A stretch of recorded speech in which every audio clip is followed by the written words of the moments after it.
Je tenais à vous parler du livre que nous allons publier chez Stock, un livre qui me tient à cœur. Ça fait une dizaine d'années que je m'intéresse aux expériences médicales dans les camps de concentration.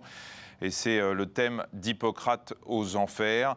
Et je m'y intéresse pour deux raisons. Une très personnelle, mes deux grands-pères sont morts à Auschwitz. L'autre plus, disons, professionnelle. En tant que médecin, je me suis souvent demandé comment on pouvait passer de notre mission, qui est d'aider les hommes à moins souffrir, de les soulager, de les guérir, à ces indescriptibles crimes autour d'expériences qui étaient censées faire progresser la science. Il m'est arrivé d'entendre, c'est horrible ce qu'ils ont fait, mais ça a quand même fait avancer la médecine. Alors ceux qui disent cela ne savent pas qu'Himmler avait dit à l'un de ses médecins expérimentateurs « Essayez toujours, il en sortira peut-être quelque chose ».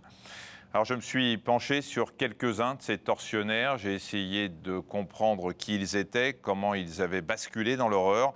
Ce livre se veut un travail de mémoire, on y décrit quelques-unes des expériences, celles avec les gaz de combat, les blessures infligées aux femmes pour les infecter volontairement et tester des médicaments, les produits que Karl Klauberg injectait dans l'utérus pour stériliser les femmes, des femmes qui mouraient dans d'atroces souffrances, et cette collection de squelettes voulue par Hirt, une sorte de musée de l'homme, ou plutôt de musée du sous-homme, des cadavres que l'on a trouvés dans des cuves dans les sous-sols de la fac de médecine de Strasbourg.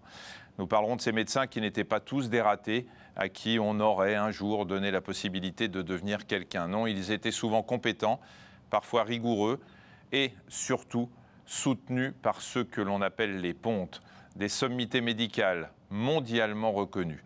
Ce livre se veut être une pierre que l'on pose sur le fragile édifice de la mémoire de la Shoah. Mon vœu le plus cher est qu'il puisse être lu aussi par les adolescents qui, au lycée, apprennent l'horreur de cette période de l'histoire.